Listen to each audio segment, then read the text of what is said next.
everyone, it's Minty, and today I'm going to be continuing this new series of drawing your original characters.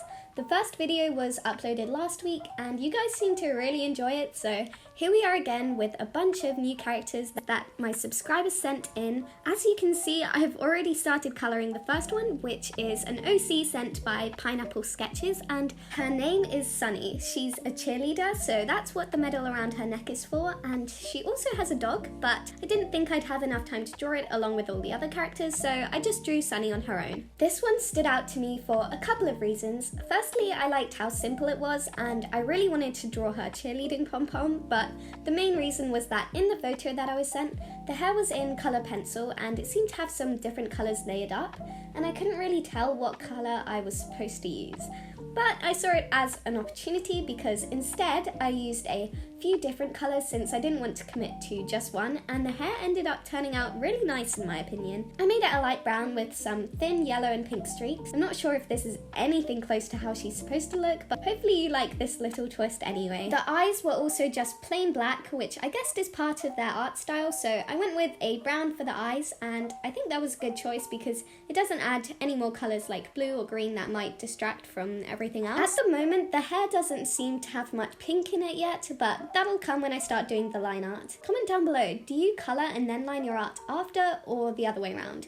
I'm curious because I used to do it the other way around, line art and then colour so I was inside the lines, but in my more sketchy style I do it this way around and I prefer it a lot more, but I'm just wondering what the majority of people do. With her cheerleading outfit, the sun was originally in the middle of the top, but instead I put it kind of at the side in the corner because she already has a medal which is the exact same colour as the sun, so I didn't want them to kind of blend together.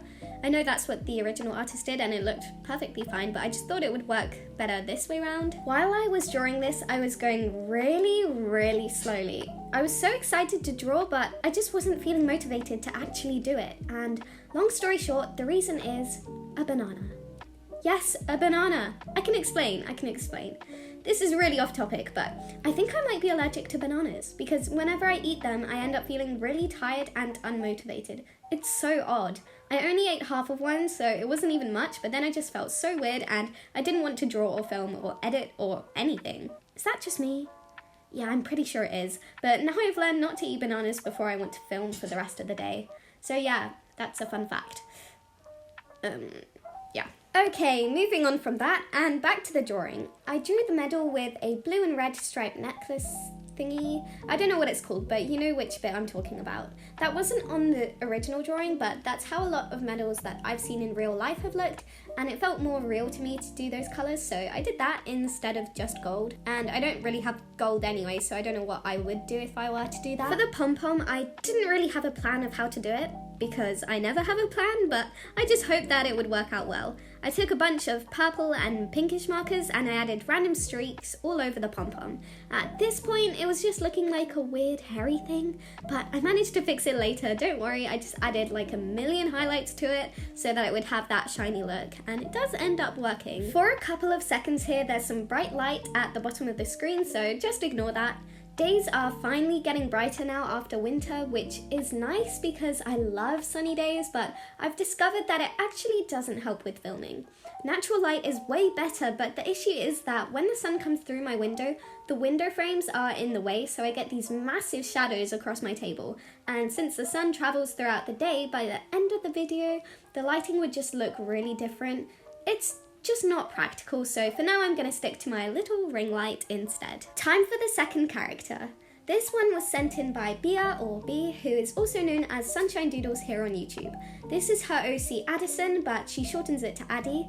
She sent me a couple of photos, a few of her as a child, but I decided to draw the older version that she sent me. Addie is half Korean and half Chinese. She's very short, and I drew the adult version of her, but in the main story she's meant to be 13 years old. She has a pretty interesting backstory, but to give you an idea, she lives in Shanghai about 100 years into the future from now.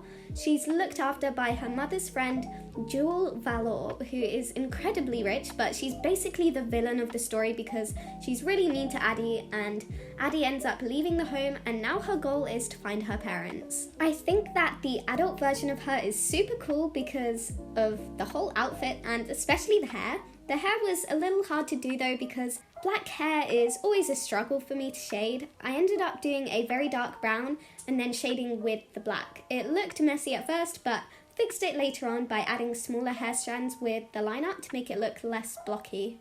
I absolutely love the bright red that her clothes have because it just looks so striking against the black and paired with the gold. Something went a little wrong with the face when I was drawing it, but it's only slightly off. I'm not sure what it is, but I think I can ignore that because it's not that big of a deal and I can still appreciate the outcome. The weapons behind her back are probably my favourite part. I ended up adding loads of sparkles to them like I did for the pom-pom on Sunny, and it just adds some more interest to the drawing and kind of ties it together with Sunny even though they're completely separate by other people. I still want the page to look nice as a whole. Then I did the thing with the pink again, where I added pink biro and blended it out with a marker. And I didn't do it as much as I did on the other drawing because pink isn't really a theme in this one, so I just did it to add some blush. I probably should have saved it to the end, but I ended up adding the coloured circles behind each character. I did blue for Sunny because, I don't know, I just think pink and blue go really well, especially with the yellow as well. And I also gave Addie one and I made it purple because that was supposed to be one of her favourite colours. The other one of Addie's favourite colours is red, but that's already on the drawing, so I did purple instead.